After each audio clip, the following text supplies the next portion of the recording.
Indicator आहे. तर त्याआधी इंडिकेटर म्हणजे काय हे आपण समजून घेण्याचा प्रयत्न करू.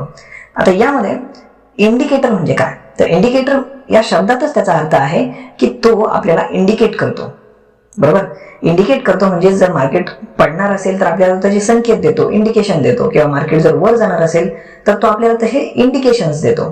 तर हे अनालिसिस मध्ये फार महत्वाचं ठरतं, कारण याला सक्सेस रेशो फार चांगला येतो. आता यामध्ये दोन प्रकारचे इंडिकेटर्स असतात. पहिला इंडिकेटर असतो लीडिंग इंडिकेटर. मग आता लीडिंग इंडिकेटर आणि दुसरा लॅगिंग इंडिकेटर. तर सगळ्यात पहिला लीडिंग इंडिकेटर म्हणजे काय, तर ते मी तुम्हाला सांगतो. लीडिंग इंडिकेटर हा मार्केट वरती जाण्याच्या आधी किंवा खाली पडण्याच्या आधी इंडिकेशन देतो, लक्षामध्ये, म्हणजेच तो आधी प्री इंडिकेशन देतो. आणि लॅगिंग इंडिकेटर काय करतो, तर समजा एखादा ट्रेंड सुरू झालाय आणि 1-2 दिवस झालेत, ट्रेंड कन्फर्म झालाय, अशा केसमध्ये तो आपल्याला इंडिकेशन देतो. तर यामध्ये मार्केटमध्ये लॅगिंग इंडिकेटरचं महत्व लीडिंग इंडिकेटर पेक्षाही जास्त आहे. त्याचा सक्सेस रेशो हा जास्त आहे. याचं कारण असं आहे की तो कन्फर्मेशन करूनच आपल्याला इंडिकेशन देत असतो. अशा केसमध्ये तुमचा इंडिकेटर फेल होण्याचे चान्सेस हे फार कमी असतात. तसं लीडिंग इंडिकेटरमध्ये तुम्हाला ट्रेंड सुरू होण्याच्या आधी इंडिकेशन मिळतं, ही गोष्ट खरी आहे. पण लॅगिंग इंडिकेटर लावून त्यानंतर तुम्हाला तो ट्रेंड कन्फर्म करूनच मग एंट्री करायची असते. कारण लीडिंग इंडिकेटर फेल होण्याचा चान्स जास्त असतो, कारण तो आधांतरी असतो, त्याला कुठलाही बॅकएंड नसतो. पण मॅक्सिमम चान्सेस असतात की ट्रेंड सुरू होईल. पण तो जर फेल झाला आणि तुम्ही जर एंट्री घेतलेली असेल फक्त लीडिंग इंडिकेटरच्या बेसिसवरती, तर अशा केसमध्ये तुम्हाला मोठ्या प्रमाणात नुकसान होऊ शकतं. म्हणूनच लोक काय करतात, सुरुवातीला लीडिंग इंडिकेटर लावून ट्रेंड चेक करतात, त्यानंतर लॅगिंग इंडिकेटर लावून तोच ट्रेंड कन्फर्म करतात, आणि तो ट्रेंड कन्फर्म झाल्यानंतरच मग एंट्री करतात. तर आता यामध्ये सगळ्यात महत्वाचा लॅगिंग इंडिकेटर म्हणजेच मुव्हिंग ॲव्हरेज इंडिकेटर. हा मुव्हिंग ॲव्हरेज इंडिकेटर हा खूप जास्ती फेमस आहे. तसं पाहिलं तर मार्केटमध्ये ऑल अराउंड जवळजवळ 250च्या आसपास इंडिकेटर्स आहेत. पण एवढे इंडिकेटर शिकण्याची किंवा ते लावण्याची खरंच गरज आहे का, तर बिलकुल नाही. कारण एवढे इंडिकेटर शिकत बसलं आणि ते जर लावत बसलं तर खूप सारं कन्फ्युजन होईल, कारण प्रत्येक इंडिकेटरचं इंडिकेशन वेगळं असेल. मग अशा केसमध्ये तुमचा ट्रेड राहूनच जाईल, पण तुम्हाला फायदा तर बिलकुल होणार नाही. मग सगळ्यात महत्वाची गोष्ट, जे मार्केटमधले ट्रेंडिंग आणि लीडिंग इंडिकेटर्स आहेत की जे मोस्टली यूज केले जातात, तर तेच वापरून आपण आपलं मुव्हिंग ॲव्हरेज काढायचं असतं. तर मग आता यामध्ये मुव्हिंग ॲव्हरेज हा एक हा एक लॅगिंग इंडिकेटर आहे की जो मोस्टली यूज केला जातो. मग आता मुव्हिंग ॲव्हरेज इंडिकेटर म्हणजे काय, तर त्याच्या शब्दातच आहे, moving average is average price of selected moving days. Get it? म्हणजे काय, अगदी साधं सोपं. तुम्ही काही पिरियड किंवा काही दिवसांचा पिरियड जर सिलेक्ट केला की त्या दिवसांचं तुम्हाला मुव्हिंग ॲव्हरेज पाहिजे, तर मग तो तुम्हाला मुव्हिंग ॲव्हरेज इंडिकेटर त्या सगळ्या दिवसांची ॲव्हरेज प्राइस काढून तुमच्यासमोर ठेवतो. आलं लक्षामध्ये? आता याला चेंजिंग ॲव्हरेज सुद्धा म्हणतात. चेंजिंग ॲव्हरेज का म्हणतात, तर साहजिकच आहे की ही सरासरी बदलती असते, म्हणून ह्याला चेंजिंग ॲव्हरेज म्हणतात. तर हा थोडासा टेक्निकल शब्द आहे, पण काही त्याची एवढी लक्षात ठेवण्याची गरज नाही. मग आता यामध्ये कॅल्क्युलेशन ऑफ मुव्हिंग ॲव्हरेज, मग मुव्हिंग ॲव्हरेज नक्की कॅल्क्युलेट कसं केलं जातं, तर यामध्ये तुम्हाला अगदी छोटी छोटी 2 उदाहरणं मी देतो, त्यामध्ये तुमच्या लक्षात येईल. आता सगळ्यात पहिलं पहा, 5 डेज मुव्हिंग ॲव्हरेज. यामध्ये आता समजा एक अप्रॉक्स प्राइस आपण घेतली, पहिल्या दिवशी 10, दुसऱ्या दिवशी 20, 30, 40, 50 अशी 5 दिवसांची 5 प्राइसेस झाल्या. तर मग ते काय करतो, 5 दिवसांची टोटल किती झाली, 150. बरोबर, त्या 150ला 5 ने डिवाइड करतो आणि तुम्हाला व्हॅल्यू किती मिळते, 30. म्हणजे तुमचं मुव्हिंग ॲव्हरेज आलं 30, 5 दिवसांची मुव्हिंग ॲव्हरेज. मग आता यामध्ये नेक्स्ट आपण समजा 1 दिवस ऍड केला, आलं लक्षामध्ये, तर कसा ऍड होईल तो, समजा 5 दिवसाचंच आपल्याला मुव्हिंग ॲव्हरेज घ्यायचं आहे. मग अशा केसमध्ये तो काय करतो, तर समजा आपण इथे एक व्हॅल्यू ऍड केली 60 शेवटी, म्हणजे आता 6 दिवस झाले टोटल. बरोबर, पण आपल्याला 5च दिवसाचं मुव्हिंग ॲव्हरेज पाहिजे. मग अशा केसमध्ये तो जो पहिला दिवस आहे सगळ्यात पहिला, तर तो कट करतो आणि त्याच्याऐवजी जो नवीन दिवस ऍड झालेला आहे आजचा, तो तिथं तो ऍड करतो आणि शेवटच्या 5 दिवसांचा ॲव्हरेज काढून तो तुमच्यासमोर ठेवतो की जे आला आहे इथं 40. आल्या लक्षामध्ये? तर अशा पद्धतीने शेवटचे जसं 1 दिवस पुढे येत जाईल तसा तसा तो मागचा 1 दिवस एस्केप करत जाईल, सोडत जाईल. मग आता यामध्ये सगळ्यात महत्वाचं आपण पाहू टाइप्स ऑफ मुव्हिंग ॲव्हरेज.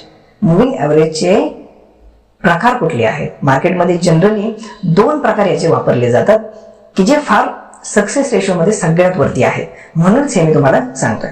तर यामध्ये आता पहा, सगळ्यात पहिला प्रकार आहे सिंपल मुव्हिंग ॲव्हरेज, त्यालाच SMA म्हणतात. जनरली तुम्हाला सिंपल मुव्हिंग ॲव्हरेज एवढा मोठा शब्द कुठेच लिहिला दिसणार नाही. सगळीकडे तुम्हाला SMA असं लिहिलेलं दिसेल. मग ते SMA लिहिल्यानंतर तुमचं कन्फ्युजन होऊ नये म्हणून हे तुमच्यासाठी खास महत्वाचं आहे. मग आता यामध्ये तुम्ही लक्षात घ्या, सिंपल मुव्हिंग ॲव्हरेज मध्येच नावामध्येच त्याचं अर्थ दडलेला आहे. यामध्ये काय असतं की अगदी साधी सरासरी, जशी मी तुम्हाला आता मागे दाखवली ती साधी सरासरी घेतली जाते आणि त्याचं जे ॲव्हरेज काढलं जातं त्याला SMA म्हणतात. आता पुढचा एक्सपोनेन्शियल मुव्हिंग ॲव्हरेज, त्यालाच EMA म्हणतात. आता SMA पेक्षा EMA हा जास्त इम्पॉर्टंट आहे, गेट इट. आणि SMA पेक्षा EMA हा जास्त वापरला जातो मार्केटमध्ये आणि तुम्ही सुद्धा EMAच वापरावा असं माझं मत राहील. मग आता यामध्ये ह्या दोन्हींचे तुम्हाला एक्झाम्पल्स दाखवतो की ज्यातनं तुमच्या लक्षामध्ये येईल की हे कशा पद्धतीने काम करतात.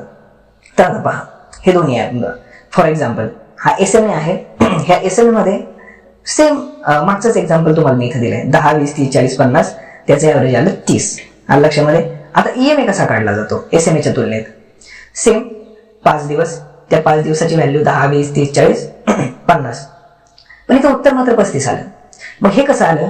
तर EMA काय करतो की तुमचे जे जवळचे दिवस आहेत तर त्या जवळच्या दिवसांना जास्त वेटेज देतो. जे इथे मी तुम्हाला ब्लॅक करून दाखवलं ना, तर हे जे पहिले दिवस आहेत 10 आणि 20 वाले पहिले दिवस, तर यांना तो कमी वेटेज देतो आणि शेवटचे जे दिवस आहेत, जे जवळचे दिवस आपण म्हणू शकतो, तर त्यांना जास्त वेटेज देतो. आणि मग अशा केसमध्ये जे ॲव्हरेज निघतं ते थोडंसं ॲक्युरेट निघतं, कारण ट्रेंड जो आहे तो नंतर कन्फर्म होत जातो. सुरुवातीला ट्रेंड येतो तो अगदी छोटा असतो, म्हणजे जसं एखाद्या नदीचा उगम होताना ती छोटी असते, पुढे जाताना ती मोठी होते. आलं लक्षामध्ये. सेम ॲज काइंड ऑफ प्रकार हा असा असतो की सुरुवातीला ट्रेंड येतो आणि आल्यानंतर पुढे जाताना तो ज्या पद्धतीने कन्फर्म होत जाईल किंवा ज्या पद्धतीने तो वळण घेत जाईल, तर ते नंतर त्याला वेटेज जास्त दिल्यामुळे ते ॲव्हरेज चांगल्या पद्धतीने निघून येतं. म्हणूनच मार्केटमध्ये जनरली EMA वापरला जातो मोस्ट ऑफ द टाइम. मग आता याला काही पॅरामीटर्स आहेत, म्हणजे कसे आणि कुठले पॅरामीटर सेट केल्यानंतर तुम्हाला फार चांगल्या पद्धतीचं इंडिकेशन मिळतं, तर ते आता मी तुम्हाला दाखवतो. सगळ्यात पहिलं आहे ओपन. म्हणजे साधारणतः जेव्हा तुम्ही सॉफ्टवेअरमध्ये किंवा त्या चार्टवरती जेव्हा तुम्ही मुव्हिंग ॲव्हरेज लावायला जाल, तेव्हा ते काय करेल सॉफ्टवेअर, तुम्हाला विचारेल की पॅरामीटर कुठला घ्यायचा आहे, म्हणजेच प्राइस कुठली घ्यायची आहे, ओपन प्राइस घ्यायची आहे का. मग तुम्ही जर ओपनवरती क्लिक केलं तर तो 5ही दिवसांच्या ओपन प्राइसेस घेईल, ओके, आणि त्यांचं ॲव्हरेज काढून तो तुम्हाला दाखवेल. दुसरा पॅरामीटर आहे हाय. म्हणजे तुम्ही जर हाय घेतलात, हाय पॅरामीटर सेट केलात, तर तो 5ही दिवसांचा त्या स्टॉकचा हाय घेईल आणि त्याचे ॲव्हरेज काढून तो तुमच्या समोर ठेवेल, ओके. तिसरा आहे लो. मग काय होईल, जसं 2 ह्याच्यामध्ये झालं सेम ॲज काइंड ऑफ, तो तुम्ही जर समजा लो घेतलात तर तो त्या सगळ्या 5ही दिवसांचे लो घेईल, काउंट करेल आणि त्याचा ॲव्हरेज तुमच्या समोर ठेवेल. आणि सेम जर तुम्ही क्लोज घेतलात तर क्लोज तो सगळ्या 5ही दिवसांचे क्लोज घेईल आणि त्याचा ॲव्हरेज काढून तुमच्या समोर ठेवेल. आता HL2 म्हणजे काय, हाय लो डिवायडेड बाय 2. म्हणजे जर तुम्ही HL2 घेतला तर या केसमध्ये तो त्या दिवसांचे 5ही दिवसांचे हाय घेईल, त्यांचे लो घेईल, त्याला 2 ने डिवाइड करेल आणि ते चार्टमध्ये वापरून तो तुम्हाला ॲव्हरेज दाखवेल. Same as kind of HLC3 म्हणजेच काय, तो समजा तुम्ही HLC3 सिलेक्ट केलं तर अशा केसमध्ये हाय, लो आणि क्लोज ह्या 3 व्हॅल्यू तो घेईल 5ही दिवसांच्या, त्याला 3 ने डिवाइड करेल आणि जी व्हॅल्यू येईल ती वापरून तो तुम्हाला मुव्हिंग ॲव्हरेज दाखवेल. शेवटी OHLC म्हणजेच काय, ओपन, हाय, लो आणि क्लोज डिवायडेड बाय 4. तो सगळ्या व्हॅल्यू घेईल, त्याला 4 ने डिवाइड करेल आणि मग जी व्हॅल्यू येईल ती वापरून तो तुम्हाला मुव्हिंग ॲव्हरेज दाखवेल. पण यामध्ये सगळ्यात महत्वाची गोष्ट तुम्ही लक्षात ठेवली पाहिजे की क्लोज हा जो पॅरामीटर आहे हा नेहमी वापरला जातो, म्हणजे जवळजवळ 90% हा पॅरामीटर वापरला जातो. मग याचं मागचं कारण काय आहे? कारण जेव्हा त्या स्टॉकची प्राइस क्लोज होते अशा केसमध्ये काय होत असतं, तर बायर आणि सेलरचं एकमत कुठल्या व्हॅल्यूवरती झालेलं आहे, जेव्हा ती प्राइस क्लोज झालेली आहे तेव्हा. म्हणून ती क्लोजची value most of the time वापरली जाते आणि त्याचा जास्त फायदा होतो आणि तुम्ही शक्यतो तीच वापरावी असं माझं मत राहील. आता आपण पाहूयात डेज फॉर मुव्हिंग ॲव्हरेज. तुम्ही किती दिवस घेऊ शकता डेज फॉर मुव्हिंग ॲव्हरेज साठी? मग आता पहा, 5 दिवस घेऊ शकता, 10 दिवस घेऊ शकता, 20 दिवस घेऊ शकता, 50, 100, 200 आणि any as per your analysis. मग आता तुम्ही म्हणाल हे कसं, तर यामध्ये अगदी साधं सोपं आहे. यामध्ये तुमचा डिसिजन फार महत्वाचा आहे. त्याचं कारण असं, समजा तुम्हाला इंट्राडे करायचा आहे तर अशा केसमध्ये तुम्हाला 5 दिवसाचं मुव्हिंग ॲव्हरेज बास होईल. समजा तुम्हाला शॉर्ट टर्म ट्रेड लावायचा आहे, तर तुम्हाला 5 दिवस, 10 दिवस किंवा 20 दिवसाचा ट्रेंड जो मुव्हिंग ॲव्हरेज साठी डेज आहेत ते तुम्हाला भरपूर होतील. तुम्हाला जर समजा पोझिशनल ट्रेड घ्यायचा आहे, अशा केसमध्ये 50 ते 100 दिवसांचा खूप होईल. आणि समजा तुम्हाला फार लॉंग टर्मचा विचार करायचा आहे, खूप तुम्ही फंडामेंटली अनालिसिस करून ते ठरवलेलं आहे, तर अशा केसमध्ये तुम्हाला 200चा पॅरामीटर सेट होईल. पण यामध्ये तुम्ही लक्षात ठेवा, ह्या ज्या मी व्हॅल्यू दिलेल्या आहेत तर हेच वापरलं पाहिजे असं नाही. तुमच्या अनालिसिसनुसार, तुमच्या अभ्यासानुसार तुम्ही कुठलीही व्हॅल्यू सिलेक्ट करू शकता. अगदी 1 दिवस, 2 दिवस, 10 दिवस, 300, 500, 1000, 2000 जेवढं काही असेल तेवढं. पण जनरली मार्केटमध्ये हे यूज केलं जातं कारण तुम्हाला म्हणजेच काय की तुमच्या डिसिजनवरती आहे, तुम्हाला इंट्राडे करायचं आहे, पोझिशनल करायचं आहे, लॉंग टर्म करायचं आहे की काय करायचं आहे. मग त्या हिशोबाने हे इंडिकेटर्स यूज केले जातात किंवा ते डेज यूज केले जातात आणि त्यातनं तुम्हाला ते चांगल्या प्रकारचं इंडिकेशन मिळतं. आता आपण पाहूयात 10 डेज मुव्हिंग ॲव्हरेज एक्झाम्पल. आता मी तुम्हाला एक एक्झाम्पल दाखवतो की ज्यामध्ये EMA लावल्यानंतर कशा पद्धतीचं इंडिकेशन तुम्हाला पाहायला मिळेल ते तुम्हाला मी इथं दाखवतो. आता यामध्ये पहा, हे 10 दिवसाचं मुव्हिंग ॲव्हरेज मी इथं लावलेलं आहे EMA, आणि हा कुठला आहे, क्लोजचा लावलेला आहे. मग अशा केसमध्ये तुम्हाला जी येलो लाईन दिसते, तर ही येलो लाईन बघा कशा पद्धतीने तुम्हाला दिसते जाताना. आणि त्यामध्ये तुम्ही सगळ्यात महत्वाची गोष्ट काय पाहू शकता की जेव्हा मुव्हिंग ॲव्हरेज खाली येतं आणि लक्षामध्ये, त्यावेळेस तो स्टॉक पण खाली येतो. आणि ज्या म्हणजे थोडक्यात काय की तो तुम्हाला नंतर इंडिकेट करत असतो, म्हणून तो त्याच्या जवळ चाललेला आहे आणि लक्षामध्ये. तर अशा पद्धतीने हे प्रत्येकाचं अनालिसिस किंवा प्रत्येकाचं वाचण्याची जी पद्धत आहे ती ह्यामध्ये वेगळी वेगळी असू शकते. फक्त तुम्हाला त्याचा अभ्यास करून तुम्हाला सक्सेस रेशो किती मिळतोय त्याच्यावरती ते डिपेंड आहे. आता आपण पाहूया 10 आणि 200 दिवसाचा जर मुव्हिंग ॲव्हरेज मी एकाच चार्टवरती लावला तर तो कसा दिसेल.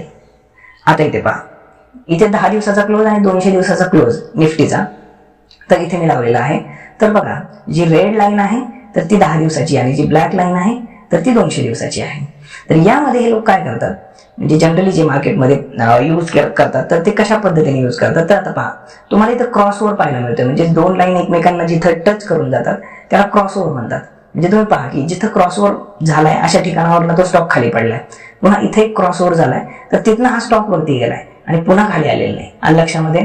तर यामध्ये सगळ्यात महत्वाची गोष्ट काय असते की जे लोक या क्रॉसओव्हरला फार महत्व देतात या मुव्हिंग ॲव्हरेजमध्ये, तर ते आयदर त्यांचा स्टॉप लॉस इथं ठेवलेला असतो त्यांनी, किंवा मग त्यांची एंट्री आणि एक्झिट कशी करायची किंवा काय करायचंय ते पूर्णपणे यावरती डिपेंड असतं. कारण हे फार महत्वाचे असतात क्रॉसओव्हर्स. कारण एकदा का त्याने क्रॉसओव्हर अपसाईड दाखवला किंवा क्रॉसओव्हर डाऊन साईड दाखवला तर त्याच्यावरती खूप सारे डिसिजन्स त्यांचे डिपेंड असतात. मग यामध्ये तुमचा डिसिजन कशा पद्धतीने तुम्हाला घ्यायचा आहे हे तुम्ही ठरवलं पाहिजे. तुम्हाला स्टॉप लॉस ठेवायचा आहे की तुम्हाला सेल करायचा आहे की मग तुम्हाला होल्ड करायचं आहे, कशा पद्धतीने करायचं आहे हे तुमच्यावरती डिपेंड आहे. आलं लक्षामध्ये. फक्त इथे इंडिकेशन मात्र फार चांगल्या पद्धतीने मिळतं हे तुम्हाला या चार्टवरनं लक्षात आलं असेल. आता मी तुम्हाला दाखवतो 5 दिवस, 20 दिवस आणि 100 दिवस हे तिन्ही समजा मुव्हिंग ॲव्हरेज समजा एका चार्टवरती लावले तर ते कशा पद्धतीने आपल्याला शो होतील. यामध्ये जी ब्लू लाईन आहे ती 5 दिवसाची आहे, जी येलो लाईन आहे ती 20 दिवसाची आहे आणि जी ब्लॅक लाईन आहे ती 100 दिवसाची आहे. मात्र तुम्ही पाहू शकता की यामध्ये जो 100 दिवस म्हणजे लॉंग टर्मचा जो मी घेतलाय तर तो चार्ट तुम्हाला, ती लाईन तुम्हाला एकदम लांब न जाताना दिसते लक्षामध्ये, आणि जेवढं जवळचा घ्याल तर ती लाईन तेवढी त्या चार्टच्या जवळ न जाताना दिसते लक्षामध्ये. तर हे साहजिक आहे कारण जास्त दिवस घेतल्यानंतर त्याला थोडंसं मूव्ह व्हायला वेळ लागतोच.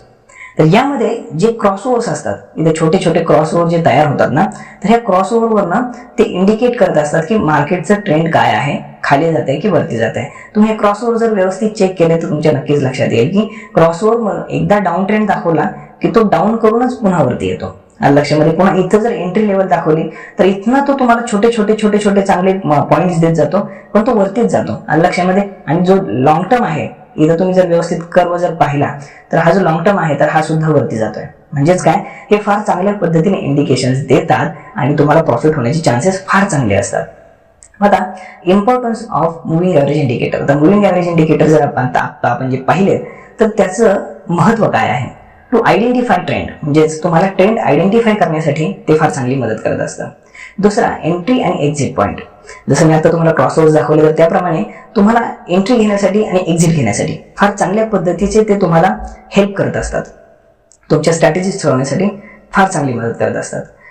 टू कीप स्टॉप लॉस, म्हणजेच काय की तुमचा स्टॉप लॉस स्ट्रिक्टपणे तुम्हाला ठेवता येतो की जेणेकरून तुमचं नुकसान कमीत कमी व्हावं.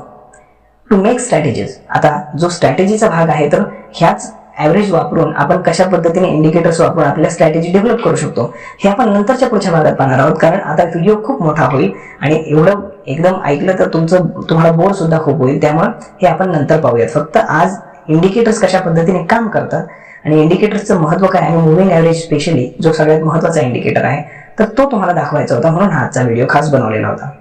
तर आता तुमची स्ट्रॅटेजी जी आहे तर ती बनवण्यासाठी, कारण मी तुम्हाला जसं सांगितलं प्रत्येकाची वाचनाची पद्धत वेगळी असू शकते, त्यामुळे तुम्ही कशा पद्धतीने त्याचं वाचन करता, विवेचन करता त्याला फार महत्त्व आहे. आणि मग तुम्ही जी तुमची स्ट्रॅटेजी ठरवाल त्याला मात्र तुम्हाला फॉलो करावं लागेल. मग ती स्ट्रॅटेजी ठरवण्यासाठी हे इंडिकेटर्स फार मदत करतात. Confirmation to study by other indicators. आता जसं मी तुम्हाला सांगितलं की खूप सारे इंडिकेटर्स मार्केटमध्ये आहेत. मग लोक काय करतात, 2 ते 3 प्रकारचे इंडिकेटर्स एकाच चार्टवरती लावतात. मग यामध्ये जो तुम्हाला मुव्हिंग ॲव्हरेज इंडिकेटर आहे तर तो बाकीच्या इंडिकेटर्सला सपोर्टिव्ह काम करतो. ते बाकीचे इंडिकेटर्स पाहिल्यावरती तुमच्या लक्षामध्ये येईल, पण मी आता तुम्हाला हे सांगतोय की तो तुम्हाला सपोर्टिव्ह म्हणून काम करतो. म्हणजे अराउंड हा 70% आसपास काम करतो आणि बाकीचे जे इंडिकेटर्स आहेत तर ते त्याच्या पुढे काम करतात. अशा पद्धतीने ते एकमेकांना सपोर्टिव्ह काम करतात की जेणेकरून तुमचं